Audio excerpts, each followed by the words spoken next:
Hello and welcome to the Afrocentric Woman. Thank you for tuning in. This is a highly requested live story time. Um, I'm just going to pull up my chat on my other device. Sometimes the chat in the stream is not the most accurate as to what is happening. So I'm going to pull up my chat on my other device. All right. Cool. Got my chat going. All right, beautiful ladies, I'm going to tell you my story time about my experience with Passport Bros over the years. I'm going to do my best to kind of just tell you the story first. Then, after I finish telling you the story, I'm going to go back and I'm going to tell you where I was very stupid. Okay, I'm going to tell you how dumb I was, and I'm going to tell you my thought process at the time. That's how I wanna try to do this. Okay, so the most egregious one, I'll start with that one. So maybe about 10 years ago, a little bit over 10 years ago, I met this guy on a dating forum. He was a black guy and he was a military. He was like retired military and he was a contractor for I think he was a contractor for DOD. I don't know if he was a contractor or an actual employee, but I know he was working for Department of Defense and he had been touring in like Iraq and Afghanistan. So he was like a, honorable discharge military guy. I met him on a dating forum, and the interesting thing about his post was he said, "I want a real date. I just want a real date." And I didn't really put two and two together about what that meant at the time, but he was very adamant that he just wanted a quote real date. So he was like, I just want a real date. I just want to take someone out to a nice restaurant and enjoy a real date. And I was like, responded to him and I was like, okay, yeah, I would be fine with going out to a restaurant. So he picked a really nice Italian restaurant downtown and I dressed very cute. I was a pick me at the time, but I was a cute pick me. And so I was a cute pick me. I dressed up nice and I met him at this restaurant. And upon going to the restaurant, he immediately just like turned sad. And it was just kind of like, what is wrong with you?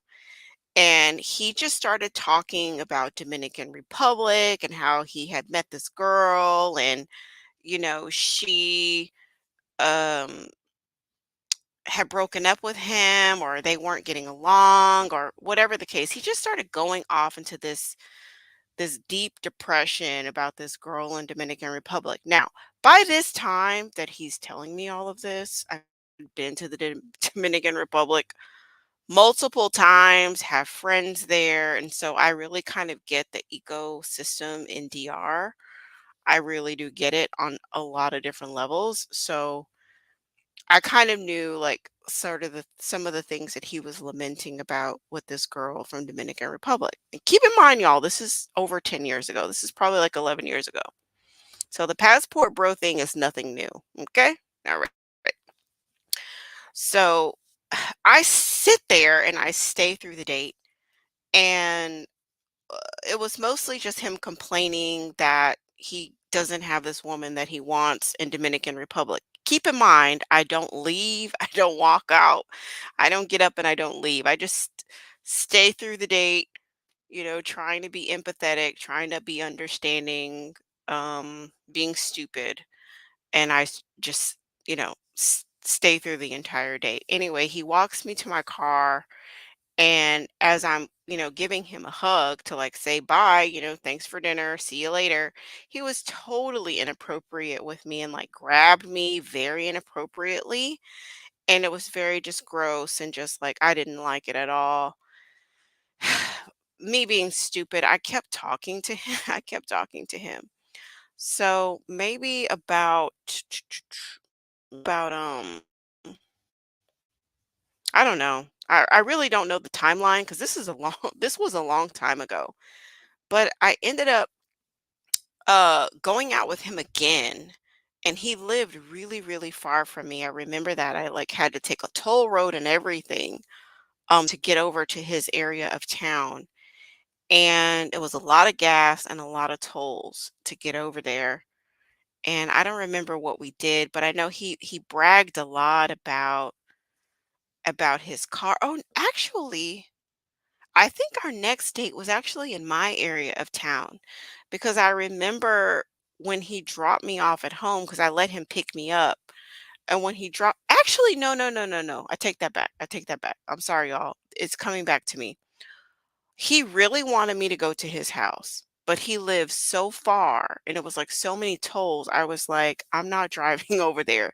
He was like, I will come and pick you up and I will take you home. And I was like, okay, fine. If you want to come and pick me up and take me home, that's fine. I'll do that, but I'm not driving over there. So that's what happened. He came, he picked me up. I went to his house. He had, just a semi nice house. I mean, in retrospect, it's really not all that much to brag about, but when you're a struggle bandit and you actually buy a house, it's a big deal. Okay. It doesn't matter how moderate or how, okay the house is. It's a really, really, really, really, really big deal. So he bragged a lot about the house. And I think when he was in Afghanistan, he said he was dating some woman and she had kids and the kids and she and the kids were in his house. And they were supposed to be like, I guess, looking after the house, but he was sending money to his mom, but the mom was supposed to give money to her. And I don't know, it's just a very convoluted story. um but basically he discarded this woman when he came back to the United States. That's what I gathered from the conversation that he gave me, or the account that he gave me. And I remember like that first time he took me back home and he was telling me this story about something that he did like something that like some experience he had in Afghanistan. It was just like it was like he was possessed. That's the best way I can describe it. And I had this terrified look on my face as he's like telling me this story about whatever was going on in Afghanistan. And he was like, "See there, that's why I don't tell this story because people look at me like that." I guess, however way I was looking at him. He says, "I don't tell the story because people look at me like that." And, from that moment, I pretty much knew that I wasn't going to date anybody else who had like active duty. I was just like, I'm done with this.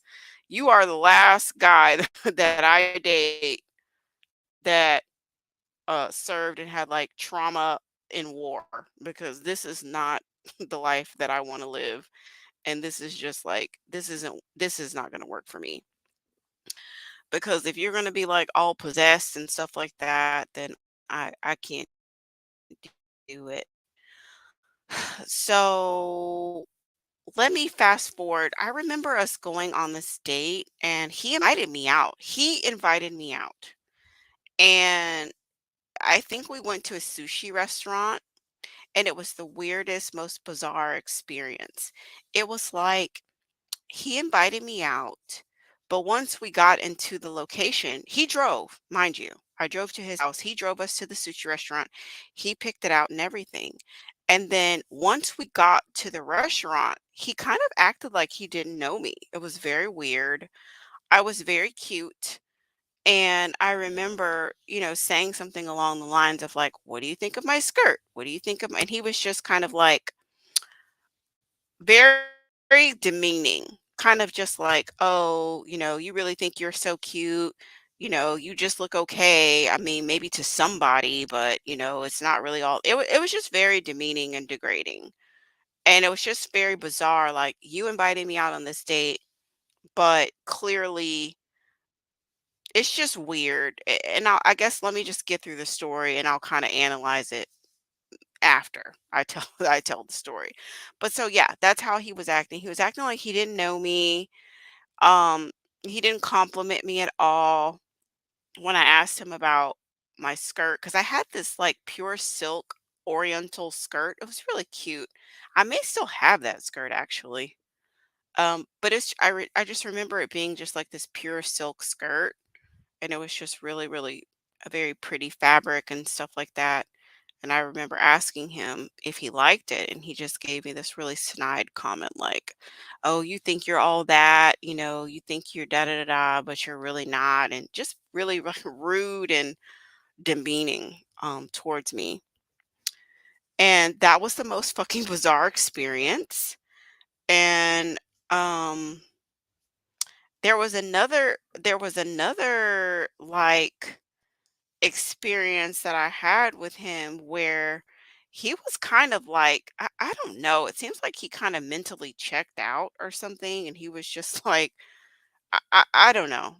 It's hard to explain, but it just solidified the fact that like I really don't want to date. I haven't since that day. That was over 10 years ago.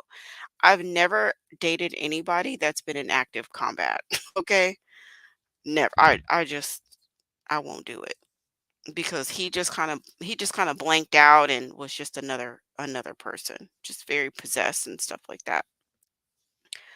Let me give you okay, so one day I was over there and one day I was over there and he made me breakfast in bed, and then maybe like 2 weeks later, um he was just it was just very Jackal and Mr. Hyde, with him. And so like one week he made me breakfast in bed. He was super, super sweet. Oh, at that time I was really into gardening. I had a vegetable garden. And so he had bought me like fertilizer and stuff for my garden. And, he just was being a decent person. And then maybe like 2 weeks later, I was like, "Hey, what would you like to do for breakfast?" Thinking like, "Will you make breakfast? Will I make breakfast? Or like, will we go out to find it?" And he was just like, "I don't know what you're doing, but I'm going to." I don't remember the place that he said. Maybe it was the Waffle House. I don't remember. I don't remember what it was.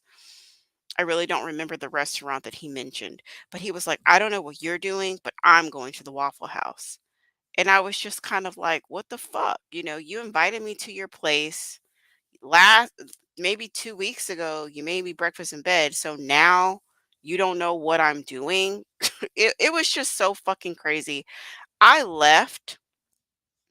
I ended up leaving, and I think he had it was a lot of gas and tolls to get over there, and I think he told me that he was gonna take care of it, and I was like, "What about, the gas and the tolls?" And he was like, "You're the one who fucking came over here." He was just like a total ass. And I remember leaving, and I went to the gas station to just kinda, like, get gassed up and, like, ready to go back on my side of town, and I just cried and cried and cried and cried and cried and cried and cried and cried.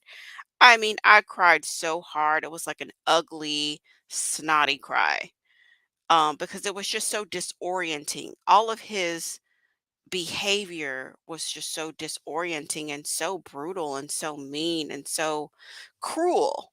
And it was just unjustified cruelty towards me because I'm not I'm leaving some stuff out, but it was just cruelty. And I just cried and cried and cried and cried so hard. I had to gather myself so that I could, drive home. Okay, so in retrospect, what was happening? What was happening there?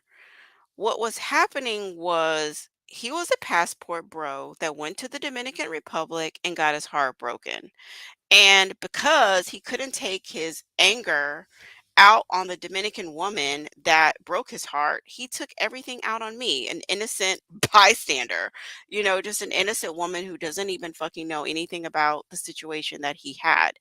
I remember him showing me pictures of this girl in Dominican Republic that he cared about, that he liked, And in my estimation, she was just a regular schmegular, what I would call a throwback Dominican girl. I mean, by the time I had met him, I'd been to the Dominican Republic over 4 times. Okay. Have friends there, spent a significant amount of time there. So I looked at the girl, she looked like a throwback to me personally based on Dominican standards, okay? So I really didn't see the big deal about it, but he was very enamored. He did mention something about money being an issue, like basically not having enough money for her. Running out of money was something that kind of came up. Like he ran out of money and therefore couldn't sustain the relationship. And it's like, as for me, I understand sex work and I don't really have a problem with it. I understand it. There's a lot of sexual tourism that goes on in Dominican Republic. If you saw that recent video of the struggle bandit who got stranded in Dominican Republic, he was in a city called Sosua. Sosua is one of the most renowned cities for sex work in Dominican Republic. Sosua, Cabarete, all of those cities are on the northeast coast of Dominican Republic, and they are known for sex, like being like the sex work capital of Dominican Republic, especially Sosua. And in fact, like I've been to Sosua like one day, literally one day, because first of all, the beach is really not that pretty. There are much prettier beaches in Dominican Republic, and the sex work is so blatant. It's a nauseating that just to see the transactions going on and like the aggressiveness of the sex workers and the pimps, and it's like a whole ecosystem that you really have to go there and like observe how it all goes down. There's lots and lots of European travelers that go there, or they'll go to like Sosua, and then there's like little smaller towns. Like Sosua is a bigger one, and then there's smaller towns along the coast that have like private B&Bs and stuff like that. And so a lot of the European travelers will go to those places, like people from France, Italy, Germany, Belgium, Portugal. A lot of people from those regions will go to Dominican Republic for sex work. I mean, for sex trafficking or sex services or whatever you want to call it. And it is what it is. I mean, I'm very aware of like what happens. It's very blatant. It's in your face. There's really no way to deny what's going on. And as well as I have friends there who may have family members who are in the sex work industry, or even acquaintances that I have who may have been in the sex work industry some way or another, and maybe they parlayed that into something else to go to college or whoop, whoop, whoop, or whatever it is that they're doing. I remember I knew one girl who was doing sex work um in that very region, and I left and I came back. By the time I came back, she met this French guy and she actually married him and he moved her to France. So like that is the ultimate goal of a lot of these women. The ultimate goal of a lot of these women is to marry a European man, or an American, but a lot of them prefer European men and actually get out of the situation that they're in and move to another environment. Okay. So that's that. You also have your sex workers who are battling addiction, and those sex workers are basically like living day to day. They're living day to day to like get the next fix for whatever it is that they're doing. And that is a growing problem in Dominican Republic, addiction. And the pimps try they because they get money off of these women who are working and doing sex trafficking, they actually get the women addicted to substances purposefully.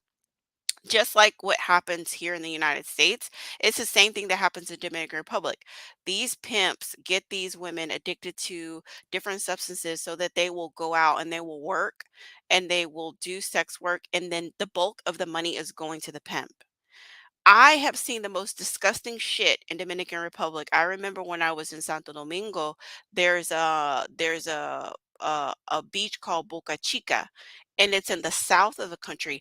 I saw a man pimping out children, literally a little boy. I mean, basically, like this pimp is a black man who speaks Spanish, okay, soliciting people like, "What are you into?" And I speak Spanish, so I understand what he's saying. He's like, "What are you into? You like women? You like girls? You like boys? I got it all."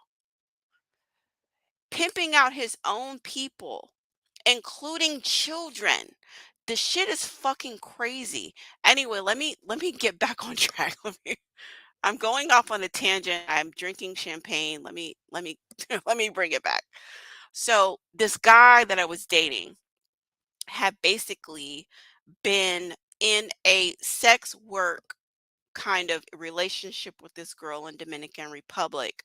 But I think what was happening was that he was putting more into it than what it really was. And for her, it was all about the money. And for him, it was like he wanted it to be about more. He wanted it to be about more. I think why he was so evil and mean to me was that because he doesn't really want to be with a black woman. But the only women that he can get over here that are non-black would be throwbacks, and the only woman that would be stupid enough to deal with his shenanigans would be a black woman. And me at the time, with my pick me mindset, I tolerated and endured a lot of his bullshit. I don't even, it may have been 3 weeks, it may have been 4 weeks. I don't know how long I dealt with it. It was less than a month. But what I can say definitively is that I should not have endured his bullshit for more than 60 seconds. I should have got up from that. I mean, me today, I would never endure that type of bullshit. I would just get up. The moment you start lamenting about some other woman and you invited me to dinner, I'm getting up and I'm about to leave because I'm not about to sit here and listen to you. I'm not your fucking therapist. And I think that that's what a lot of these struggle bandits do is they dump all their emotional vomit and garbage and toxicity onto you, and they want you to be their therapist and like heal them and soothe them and coddle them and nurture them and validate them and praise them and all of these things and lead them and like do all the emotional work. And the interesting thing about this bandit is that he got into coercing me, manipulating me, or just putting me in that role from the very first date. From the very first date. I mean, talk about embarrassment. I mean, this is very embarrassing, but I'm just telling y'all because, so many people are talking about the passport bros. And so I just want to kind of shed a little bit of light about, how they operate and how this is not a new thing. It's absolutely not. I remember one time I was there visiting Dominican Republic and I was just so immersed in like Dominican culture and like speaking Spanish all the time, all day, every day. And I just remember just, missing America a little bit, just missing America a little bit. And I saw this guy with dreads and he just like he was obviously to me American. And I was like, "Hey, how are you?" I just wanted to talk to somebody in English. And he had been accosted by so many sex workers that he was like, "No, no, no, I'm not interested. No, I'm not. I don't want da da da." So like he assumed I was Dominican and that I was soliciting him. That's how hardcore it is there. In every single city, and some cities are more aggressive than others. But I mean, for me personally, what I do know is that I would never let my man go to Dominican Republic without me. I'm sorry. You're not going to Dominican Republic. You're not going to Thailand. You're not going to Philippines. You're not going to Brazil. You're not going to Colombia. You're not going to any of these places without me. And that just is what it is. And it's not even about really the guy. It's about the aggressiveness and the the sophistication of the sex workers. Even if you have the best of intentions, if a man has the best of intentions, let's say he's going to a wedding, his friend is getting married, they're getting married in Dominican Republic. He has no intentions of cheating on you, has no intentions of doing no shenanigans. He just wants to go to the wedding and he wants to come back. It doesn't matter what his intentions are. The sex workers are so aggressive and manipulative. I've heard stories about, like, even the hotel workers are in cahoots. It's like a whole network. Even the hotel workers are in cahoots with the sex workers and the pimps to let the sex workers and the pimps know, oh, this guy is staying in this hotel by himself. They will tell them that. The hotel staff will tell the pimps and the sex workers that this guy's in his hotel by himself. The sex worker or the pimp will deliver themselves to the door, knock on the door and say, "Hey, do you want some company? Hey, what's going on?" Um, oh, they'll give a, or they'll do whatever it takes. Even they'll give sob stories like, "Oh, my kids don't have any food tonight. Would you just talk to me for 30 minutes or so, just, and help me out a little bit because my kids are not eating. I'm about to get evicted." Whatever it takes, rather it be seduction, rather it be a sob story, rather it be whatever. They are skilled at getting money from foreigners and from visitors. They see it as a bag to be extracted. And I'm not passing any any judgment on the sex work industry. I'm just talking about how it goes down, okay? That's just how it is, and it's been like that for years. Keep in mind, I've been going there for, what is this, 2023? I've been going there for 20 years, okay? I've been going there for 20 years. So, I'm very familiar with how things go down, and I'm very familiar with how things transpire.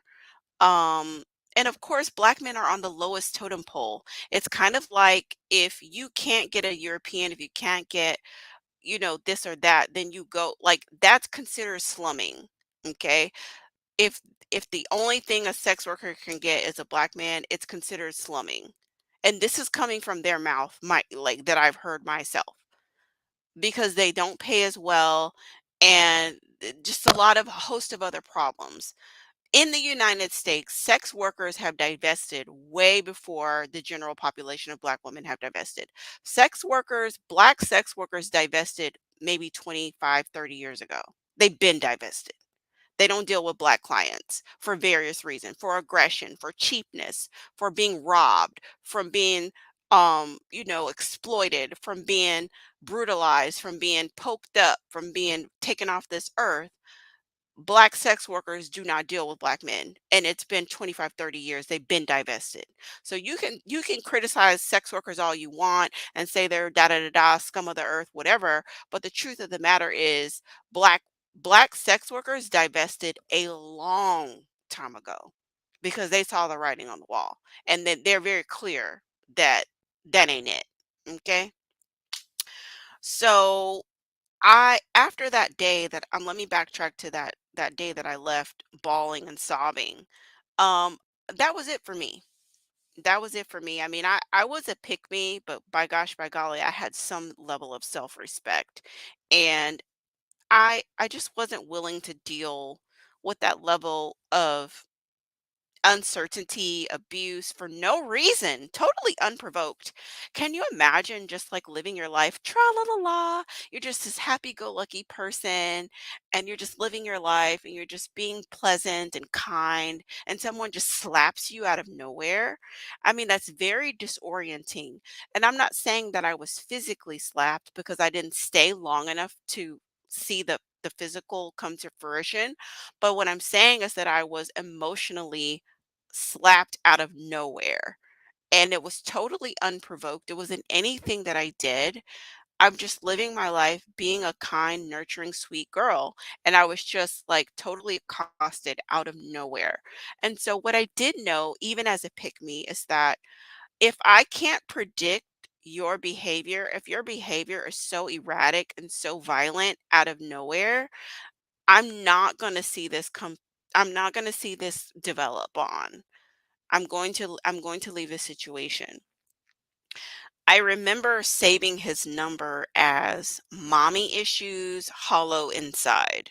I do remember that because I needed, if when he called, I needed to remember why I stopped talking to him. I needed to remember that. So I saved his number as mommy issues, hollow inside, because I didn't have the verbiage at the time. But what I was feeling in retrospect was a lack of empathy and a lack of emotional maturity, a lack of humanity that was in this entity that was a shell of a person. The shell of a person was very like erratic and potentially violent. And I know for me, I wasn't going to stick out to see through the end. This person felt comfortable telling me about STDs that he had contracted. He felt comfortable telling me about reprimands that he had received in the military for being inappropriate with, you know, other military people, sexually inappropriate, like fraternizing and things like that. He felt comfortable talking to me about other sex work services that he had purchased in the United States, and so on and so forth, like I'm his therapist or something. So anyway, I took all of that into account and just sort of wrote off the entire situation because like I said, even as a pick me, I knew that it was just not where I wanted to be. And I have witnessed in my life violent, erratic men, and I know that it can lead to death and like injury. So I wasn't willing to stay to see, like, well, I wonder how violent he can get. I wonder, where this can go. I was like, no, even as a pick me, I had a level of self-preservation that just wasn't gonna allow me to stay in an erratic, demeaning and degrading situation. So that was that. Let me tell you about college.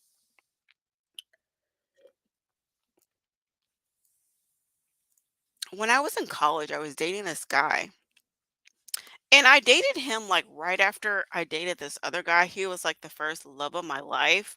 He ended up breaking up with me for this biracial girl. This is not the first time a guy has broken up with me for a biracial girl. Not the first time. But yeah, he broke up with me for this biracial girl, and so I started dating this other guy, but I really wasn't over the first guy that I dated. Um and ironically, like, they went to like this small liberal arts college, so they like weren't friends, but they were kind of like, cognizant of one another. Um, so anyway, I'm dating this guy and he's in this club, and they ended up going to Brazil. They ended up going to Brazil. Now, uh, the thing about that was I felt that they were so arrogant. They were so arrogant. I had been doing, I was doing Latin American studies. I'd been doing a radio show on Latin America. I was very involved with lots and lots of different things. And so, my attitude about things in Latin America and the Caribbean was to listen and learn and to be a student of the culture. That's was my approach to it. But I felt that this group was very sort of very domineering, like, oh, we know the right way that y'all need to be that y'all need to be doing. So like they wanted to go to, I think they were going to San Salvador, which is like mostly black, like the black hub of of not Dominican Republic, of Brazil. And so they were going to be working with like Afro-Brazilian organizations and things like that. And the thing about race in Latin America is that it's very fluid. It's more, it's not so precise like it is in the United States. Like, you're black, you're white, you're Hispanic, you're Asian. I mean, in Latin America and the Caribbean, it's more of like a spectrum of race. And there are people who would identify as being Afro or as being black, but not always. And you you just to err on the safe side, you need to let people identify themselves before you identify them, because they could take offense to what you say. even though you're not offended if someone says, "Oh, you're a black woman," that's not offensive in the United States, but in Latin America, it could be. You just don't know what you're dealing with. You don't know the level of sophistication of this person. You don't know the level of education. And let me just back up to Dominican Republic. When I was there originally, on your identification as far as your license, you can't even select black. There was no choice for black. Even if you were black Dominican, you have to put Indio, which is like Indian. Okay. So like that's and if you and I've read the textbooks that they teach in school in Dominican Republic, and there's no mention of African heritage. There's no mention of blackness. It's just like, "Oh, we're mestizo." Even though you can clearly see the person is black or mulatto, they will be like, "Oh, we're mestizo," which it's crazy. It's a whole thing. I did like papers and research on it. It's a whole thing that we don't even need to get into right now. But I'm just saying in Latin America, it's much more nuanced and there's just a lot more to it. And I felt like this group was very heavy-handed and like, we're gonna go to Brazil and we're gonna teach the Afro-Brazilians da, da, da, da, da. They need to stand up for themselves and they need to do this and they need to do that and da, da, da, da. And I thought it was very heavy handed. I thought it was very arrogant. I thought it was very gringo. I thought it was very, just, just doing the most, doing too much. And I just thought it was like a bit of an embarrassment. And I just thought it was just rude, to be coming into someone else's country and thinking that you know them better than they know themselves, and going into someone's country and thinking that you're going to teach them something. And I felt like they were going to teach and to impose, and they weren't going to sit and to learn and to be students of the culture. That's how I felt at the time. Anyway, make a long story short, there was a girl that I knew. She was Afro-Brazilian, but she was from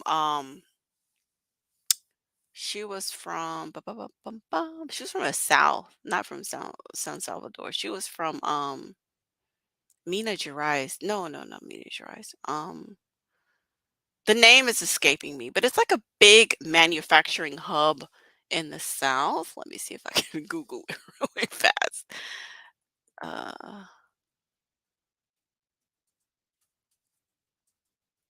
Let me see if I can Google it really fast.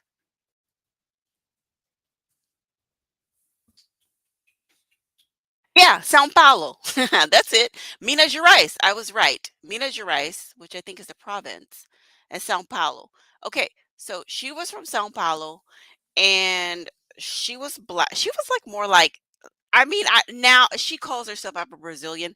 I would say she's like biracial. She's like really like biracial more than anything. But I mean, in Brazil, she would be considered negra.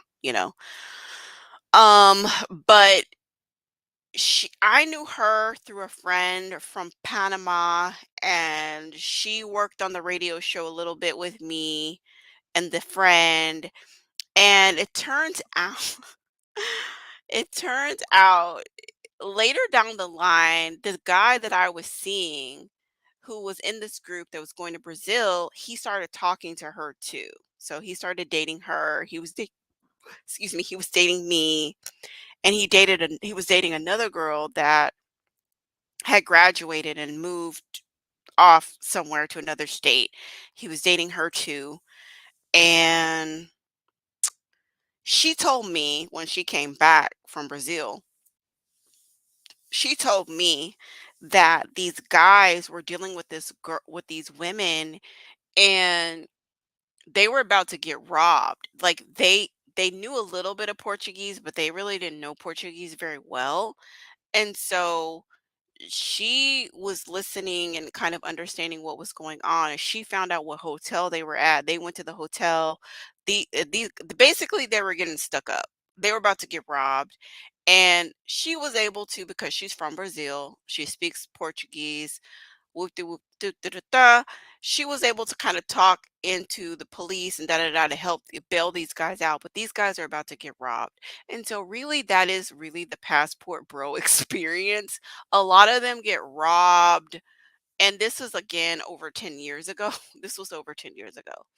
If she had not been in the equation, they would have gotten robbed that night. They thought they were about to get some. They thought that they were about to get some cheap punani, but they were about to get robbed. Okay. And so that's what happens a lot of the time. These guys get robbed. Okay. So it's really like nothing to be coveting. It really isn't. Um, do I have any more passport bros? Well, I'll tell you the last time I went to Dominican Republic, which was like earlier this year. Hold on, no, not earlier this year, last year. The summer of last year.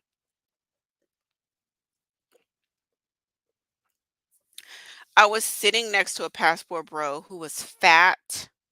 He was so fat that he was in my seat. He was like his body was like seeping over into my seat, and I was so annoyed because I felt like I had paid a ticket for like my entire plane ticket, and I don't want half of my seat. I don't want 85% of my seat. I paid my money. I want 100% of my seat. And so he kept like leaning over into my area, like his body was fat and like seeping over into my area. And instead of like the old me would have just endured it, but like now the vocal me is like, excuse me, like if he fell asleep, excuse me, can you please move over? Can you please move your hand? Like I'm not about this. You're like, I don't mind. I found my voice and I don't mind speaking up. And I had to do that multiple times. But just like foul smelling, when people have that old kind of like it's not like a must, and it's not like I've been running a marathon. It's like there's something inside of me that's rotten and it's seeping out of my skin. That kind of smell, that's how he smelled. Like something inside of him was rotten and like petrified and like fermenting.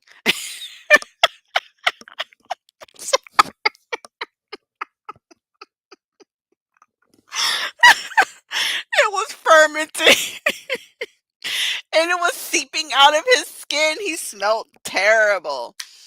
And I knew he was a passport bro. Okay, I already know. I already know. And so what I'm like the quality of these people is so low, and they're really an embarrassment. And I really think that the real ultimate goal of black women is to like differentiate ourselves from them, not to try to convince them to do anything like, "Oh, you need to stay," or, "Oh, you need to do this," or, "You need to do that." They're gonna do what they're gonna do. They're gonna go to these foreign countries and get stranded, or they're gonna realize that the money doesn't go very far. Oh, speaking of the money, let's talk about that because there's a lot of misunderstandings about Dominican pesos and dollars. There's a lot of misunderstandings about that, and so let me help you understand about the currency exchange and what it is that you can get for a certain amount of dollars in Dominican Republic. Okay, so usually I don't know what the exchange rate is now, but it's usually about 30 pesos for $1. So 3,000 pesos is about $100. And so for an average girl to have an encounter with you is going to be about 3,000 pesos. That's cheap, and that's $100. And that's just one encounter. That's not them hanging out with you all day. For the girls that are hanging out with these guys all day, they get like a daily rate, and it's like a social rate. It's called like a social fee. So these guys are not hanging out with these girls for free. There's a daily rate that you have to pay, um, like a social fee, and that does not include any type of sexual activity or anything like that. That's just a social fee. During that social time, she's probably going to want to go shopping. She's probably going to tell you about her cousin who has cancer, who needs a transplant, and da da da da. Like they're going to try to milk every single dollar that they can from the date. So one of the things that people have to understand that although they're let's say you get 30 pesos. I don't know the exact exchange rate, so please don't quote me on this, but I'm just giving you a ballpark. Let's say there's 30 Dominican pesos for $1. You might think that there are people who've never been there who are trying to speak on the situation and they don't understand how the money goes. The money is not going to go that far because Dominican Republic imports all their everything that you have. So your soap, your toothpaste, your gasoline, um, your shampoo, your conditioner, um, your shaving cream, your razors, your food, everything is imported. Most everything is imported. um, I remember maybe not the last time I was there, but maybe like 2 times ago, even talking about avocados. They grow avocados in Dominican Republic, but the avocados through like, you know, I don't know if Chiquita is still in business anymore, but back in the day when Chiquita was in business, they used to get subsidies through the US government to subsidize their their growth of the avocados. So because of all those subsidies with that US company that had plantations in Honduras and Nicaragua, the the avocados in Dominican Republic from Honduras were cheaper than the avocados grown in Dominican Republic itself. You understand? So the economy, it doesn't really go how you think it would go. Like, oh well, because there's 30 pesos to $1, I'm going to be able to ball it out of control. No, things are more expensive there actually. Things are actually more expensive than you would get in the United States. So you're going to pay a premium on most everything that you get. So the struggle bandits that go over there thinking that they're going to live large and in charge, it doesn't really work like that. You know, really the only thing that's really discounted is the labor. Right, so, like, the labor may be cheaper, like, people like nannies, drivers, um, security, different types of, tourism type of industry jobs and stuff like that. They may pay they may pay lower, and then the industry in and of itself, you might be able to get some deals, perhaps, like, on hotels. Hold on, excuse me. You might be able to get some deals and stuff like that on hotels. But I would say in general, life is expensive in Dominican Republic. Like you're not going to be able to go over there and ball out of control. So the cheapest encounter that you're going to really be able to get is 3,000 pesos, and that's about 100 US dollars. And honestly, you could probably get action for $100 in the United States, honestly.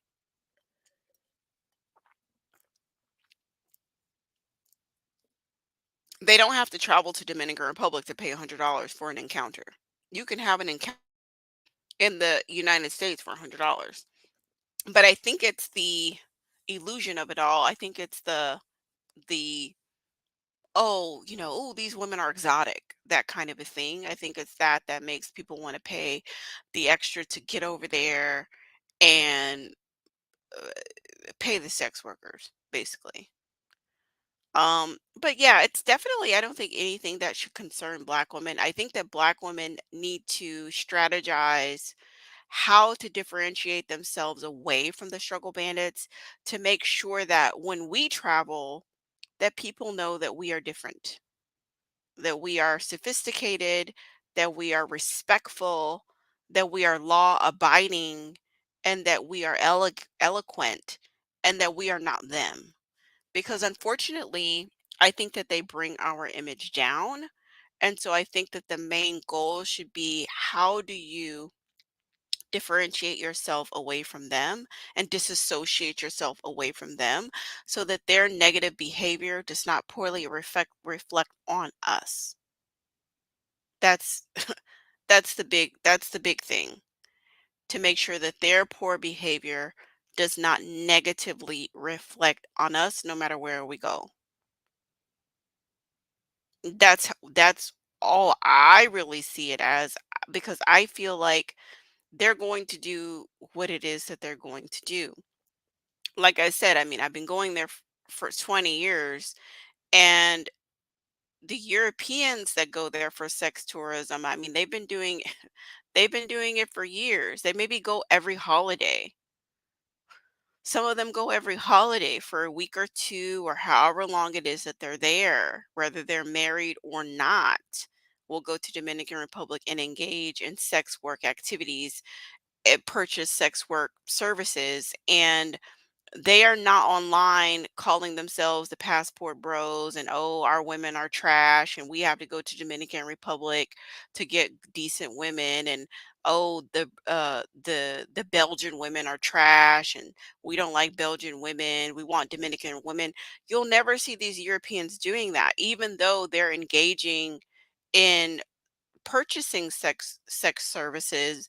They're not disparaging their women at the same time. They go there discreetly, quietly, they purchase their little sex work, they do whatever it is that they're going to do, and they take their ass back to Europe and live happily ever after. It's only stupid, ignorant ignoramuses that have to like make, public broadcasts about their degeneracy because they lack intellect and they lack just decorum, okay? Pride, and self-respect. That you won't just do your degeneracy in silence and quietly. You have to make a big spectacle about degeneracy. And you could just do it privately and no one would be the wiser. But you have to be a very ignorant person to broadcast your stupidity on a world stage when no one asked for this.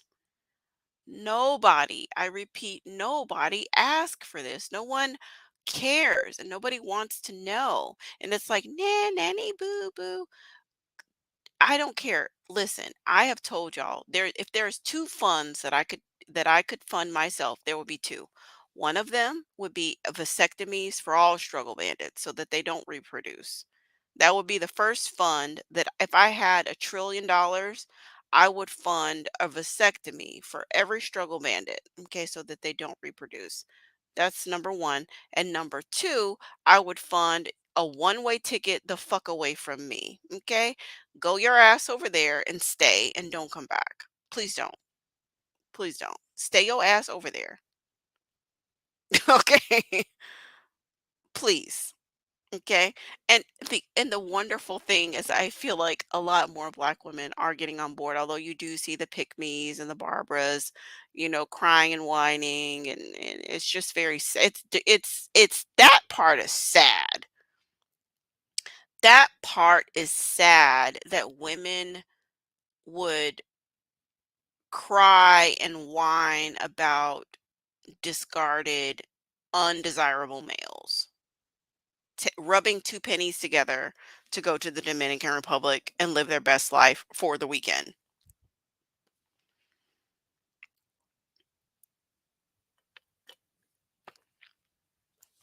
I mean, it's like no different than them going to Vegas, and gambling and doing whatever it is and paying for sex work there. It's like you could pay for sex work anywhere you want to.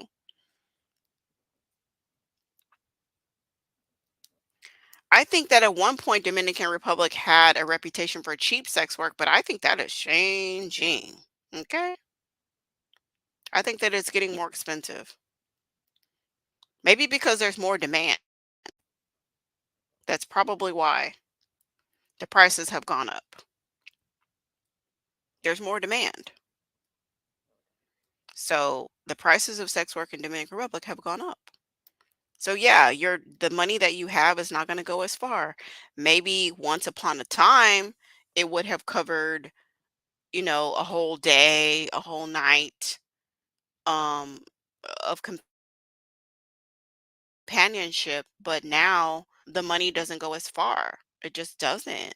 If you want companionship for the whole day, you're going to have to come out of thousands of dollars, not a couple $100. Even in the most destitute of villages, the girls are still charging. They're charging more now, and so it is what it is. It is what it is. I have a lot I have a lot more stories. Um, I have a lot more stories from that island, but I will leave it there. The main point that I want you ladies to understand is that it's nothing to be and I think we all get it. I mean, I'm preaching to the choir. I don't think that I need to tell you not to give a shit. I think that you already don't give a shit. Um, but maybe somebody might stumble upon this video that does give a shit, and hopefully they will learn that they need to not give a shit what these struggle bandits do with their money, with their $2 over there. And that you don't need to be making videos whining and crying about, quote, your men leaving you and going because you're, quote, too masculine or, quote, too this or that or too uncooperative or whatever. Cooperate with what? Like, what is your plan? Like, ciao, bye. Like, you have no plan. I'm telling you, cooperate is code for have sex with me with no demands. Sleep with me and just be a doormat without any expectations. That's what cooperation means to them. There's no plan. It's not like cooperate with me in my business or cooperate with me in the house that I built for you or cooperate with me in the compound that I dedicated to you. There's nothing to cooperate with.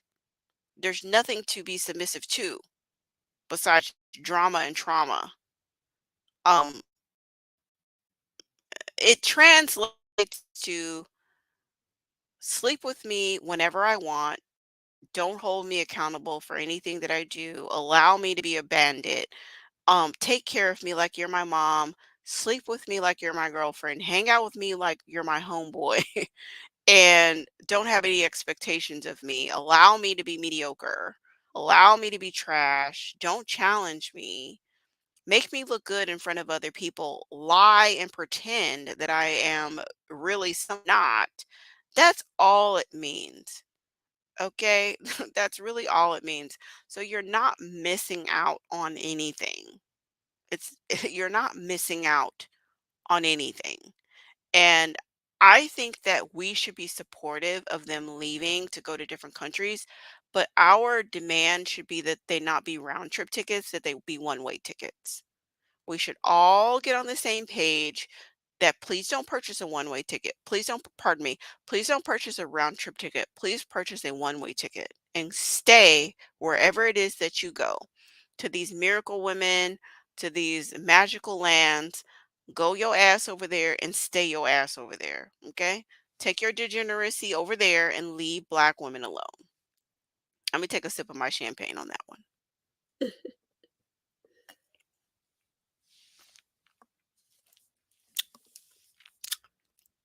Let me look at these comments.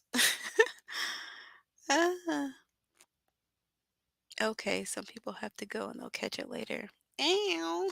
Well, yeah, it'll be here. I'm gonna let this be posted so you can catch the replay at your desire. You can share at your desire.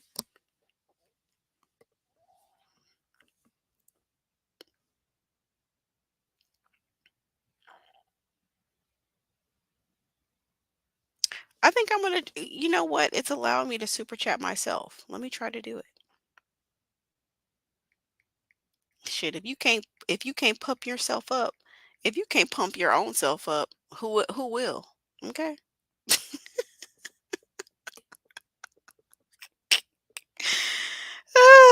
If you can't pump yourself up, who will? Okay.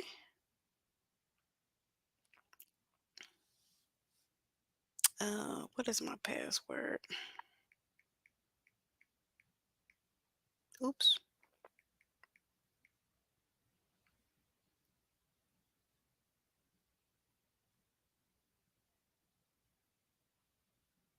Look at that, y'all. Okay. Look at that. Okay.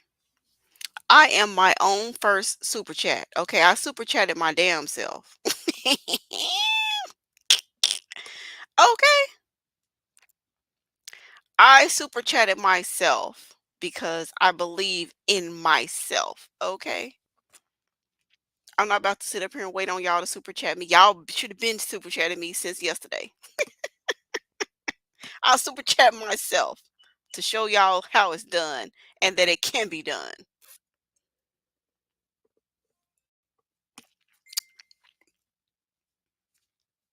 Who is this? I need to do a life update, y'all. And I will. I have a couple of lives in the queue, one of which is a life update. I think by tomorrow I should be signing some paperwork tomorrow and taking care of a little bit of business, and I will definitely be able to give a life update. But I just want to kind of get this one little thing squared away. I want to get this one thing squared away, and then I'm going to do a life update on a couple of things, a couple of very important things. It's so crazy because now that I think back, like there was stuff that I wanted to do a life update on last year that I started organizing it, and then I really didn't get around to completing it. And then another shift happened to where I did not get to, like, now there's a whole different life now there's a whole different life update. So that's that.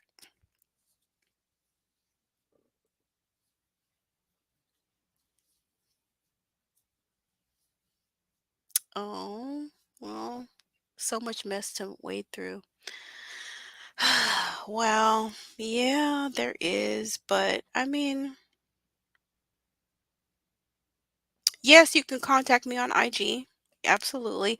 I haven't been too active on IG, but I do need to get better on it because I know there's at least like two people that I need to respond to on IG, but it's still a way to contact me though. It's the best way. I think I might have I don't know if y'all have my email address. But email is a possibility, but really the best way is encapsulation. Sarah. I think this lady might have emailed me. Um, Let me switch to my other account. Da, da, da, da, da. Yes, you can contact me on Instagram. Definitely.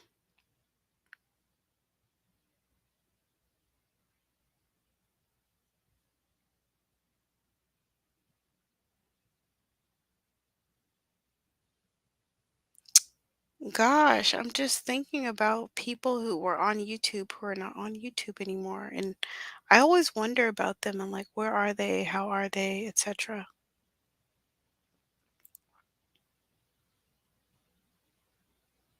And I wonder.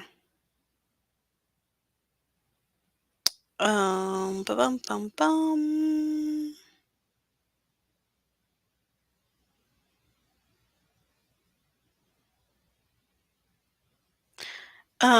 Hopefully maybe I already responded to that person, but I know that the person who had contacted me wanted to get in the Discord, and I think I did respond with a Discord invite, although I was very late. I was very late and delayed in responding, so I do ask for forgiveness for the lateness. But I do think that I did eventually respond to the request to get added to the Discord because that is the way to ask to be added to the Discord is to send me a message on IG. That is the way. Let me see if let me see if I can find my notes on princess treatment.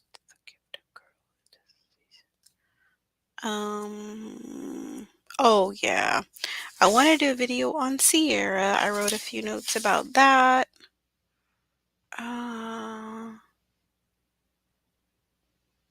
Posture language. Yeah, okay, I did write a couple little bullet points about the princess treatment, but I'm trying to think, like, I've had a half a glass of wine and a half a glass of champagne, and I don't know that I'm in the right mindset set to, like, log off and do another live.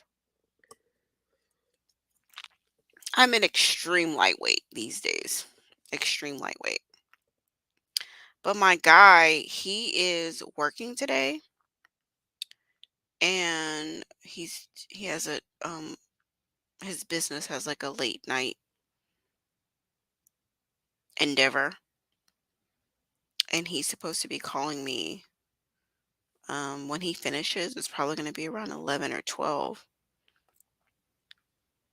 So I'm kind of battling if I should um well, I don't know. I might wake up if he calls cuz we need to discuss this weekend and what we have going on this weekend.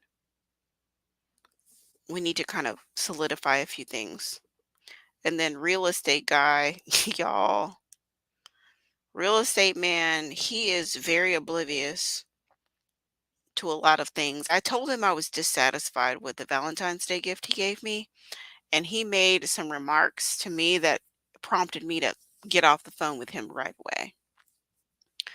So, in order for him to get me back on the phone or back in person, what is going to cost? It's not going to be free. It's going to cost a significant amount. It's going to cost for sure. Or I'm just not going to do it and I don't care. He's a cool guy, but I don't care and I'm perfectly fine doing something else. So it's like either you're going to get on board and you're going to understand what this is and you're going to understand what it's all about or you're not. And I'm fine with either one.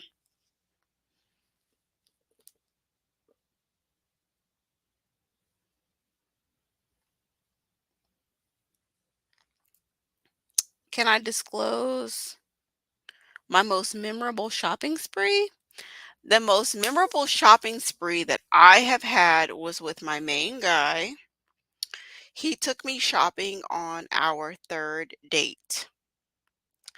Um, we had our first date and then we he mentioned something about a second date. We had our second date, which was at this fabulous place that overlooked downtown. It was like on, I don't know, the 12th floor or something, but it was like really high up and it overlooked downtown and it was gorgeous. And we had like the most amazing meal.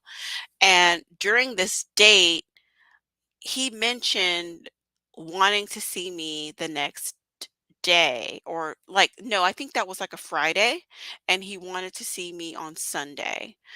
And he was like, "Maybe we can go to the park." And I looked at him very perplexed and he promptly said, "Or I we could meet at the mall." And I was like, "Yeah." Yeah, that sounds good. And I told him, I said, "Well, I have really narrow feet and it's really hard for me to find shoes that I like." And he was like, "Let's make sure we get you some shoes. Let's get you some shoes." And so we met at the mall. We had lunch at a restaurant that was adjacent to the mall. And then we commenced to shopping. I got a lot of stuff. I got like 3 pairs of shoes. I got a bunch of outfits and it was just really lovely. That's the best shopping spree I've had just because it was so early on. Now since then he has taken me shopping, you know, more laid back like obviously like we have a rapport with one another now, so it's not like woo, it's not like, oh, we're just meeting each other and it's just it's a different energy now. But, he has taken me shopping since we have been, you know, having a rapport with one another since then.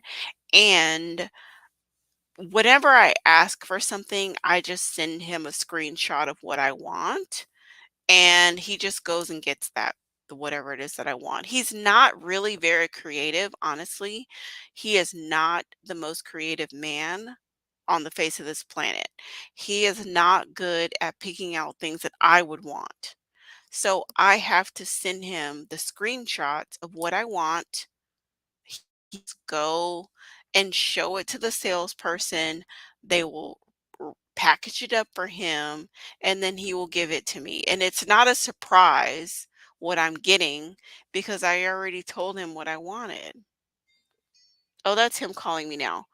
Um, I'm gonna let y'all I'm gonna let y'all go because I need to talk to him about this weekend because we have some things we need to discuss. So thank y'all so much for tuning in, and I'll talk to y'all later. Bye.